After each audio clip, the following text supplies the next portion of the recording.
Hey Bridgeway families, my name is Jessica Longshore. I'm the children's pastor here at Bridgeway Church.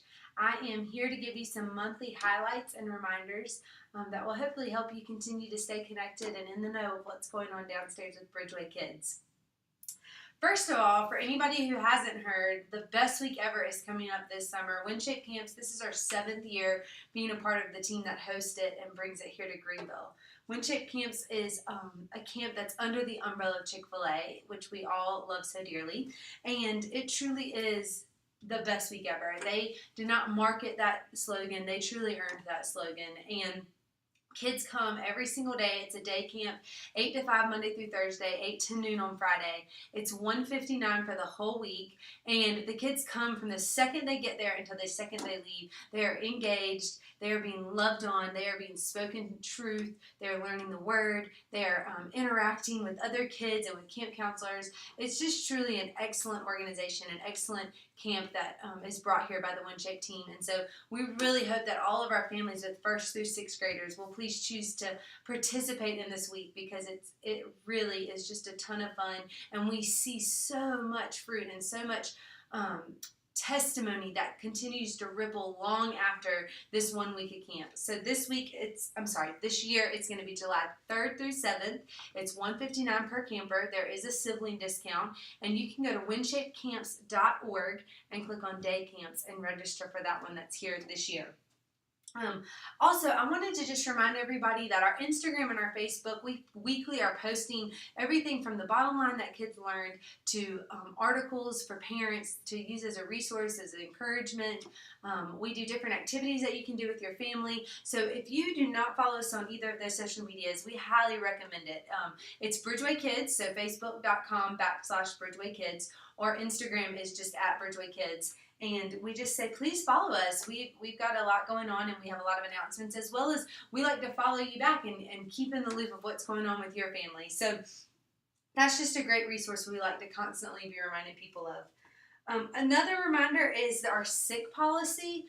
I just want to remind parents, please, if your child has had a fever in the last 24 hours, they've had loose stool in the last 24 hours, if they are still getting over a cold and they are even possibly contagious, we ask that you please do not bring them on a Sunday. If we have a child come into a room and that's questionable, we're going to take their temperature, or if they have loose stool or runny nose, we're going to call you and ask that you do please take them back home, not only for the safety of all the other kids, but for the safety of your child as well. We have very active programs in all of our rooms, and so even our elementary students, when they come in and they're not feeling good and they're sluggish, it's such a fast-paced environment that we want to make sure that they're getting rested and recovered to the full potential. And so we want to make sure that we're just all on the same page. We're doing everything we can to make sure that germs don't spread, wiping down toys and supplies and all of that good stuff in between service and after our second service in preparation for the following week. So we're just asking that you please partner with us in that. Another reminder is for security reasons. For checkout, we now have Kindles in every single room where your child gets scanned out. So when you check in, you get a small parent tag that has a barcode on it. The leaders are scanning those, and we have told our leaders that even if it's the same parent every week, even if it's your best friend, please do scan every single child out. That's a requirement. This is to make sure that we keep the environment downstairs as secure as possible. We have a lot of foster kids downstairs, different kids that have been through divorces and are going through different custody battles and things like that, which we just want to make sure that when you leave a child with us, we're able to say to you, we're doing everything we can to provide a safe and secure environment. So that's why our sick policy and our checkout policy and the different things that we do, bathroom policy, all of those are to help create that environment that we have pledged to you to do the best we can to create that and maintain that safety and security. So again, please just partner with us in that. And even if it's your best friend that's been in the room with the kid or a babysitter that you use every single week, we ask that you still provide that tag to scan. And if not, our volunteers have been informed that they need to call a staff member or a hall monitor in order to approve checkout procedures. So if you do get asked to wait and stand to the side while somebody comes over, just know that they're doing that under the instruction of the leaders, and not just to be an inconvenience to you. So thank you so much for being patient and understanding and just having those tags ready so that we can hopefully get all our kids checked out and off to lunch as quickly as possible on Sundays. The last thing that I wanted to let you guys know of, we're really excited about this. Last year we did Move Up Sunday during the beginning of the school year in August, and that was really great. But what we noticed was a couple things. One thing is that the summertime for youth group has tons of really fun activities, and we really want our fifth graders to get to participate in that and build relationships so that when the school year gets here, they already feel connected and part of that youth community.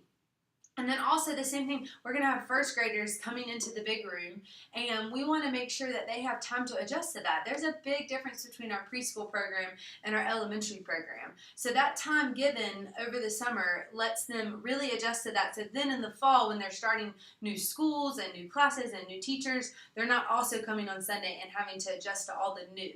So what we've decided this year is that on June 11th, we're going to do Move Up Sunday.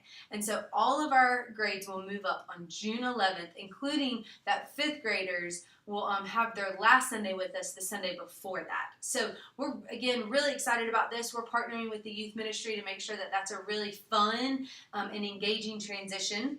And then also, this means that our current kindergartners are going to move into this room.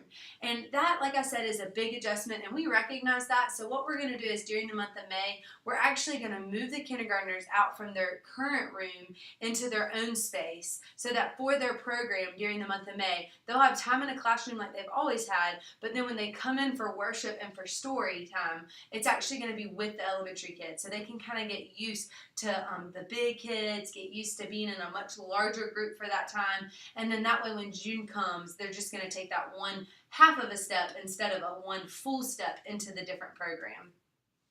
With that said, we are deciding that we have changed the preschool move-up policy.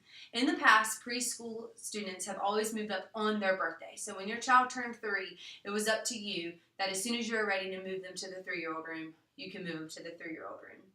There are a lot of benefits to this. However, after a lot of conversations with leadership and a lot of research, we've decided that the best thing to do, we believe, is going to be that we're going to actually move preschool up altogether. So what that means is that the 3-year-old room may have some kids that are about to turn 3, and it may have some 3-year-olds, but they'll all be together, and then the only time a new student would come in, it would be if it's a first-time guest. But other than that, those 3-year-olds would stay together, and then the following year in June, they would all move up to the 4-year-old room together.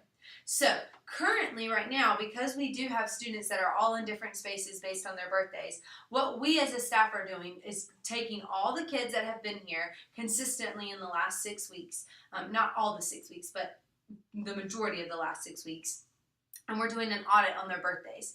We've decided to follow the school calendar just like we do in elementary, which is September 1st birthday. So every kid that's going to be 1 on September 1st will now be in our 1-year-old room. So they're going to move up in June, but they may not turn 1 till September. But as long as their birthday is between June and September, they're going to still move up, technically, this June. Now, we know that this is a little bit complicated. It's a little bit complicated for us as well. So what we've decided to do is as we do that audit, we're putting kids together in the class that they're going to be. Then we're going to email all the parents that have one of those children and let you know, Move Up Sunday's coming. On June 11th, your child will be in this room. So you may be saying, well, how do I figure it out, and exactly when am I going to know, and how am I going to know?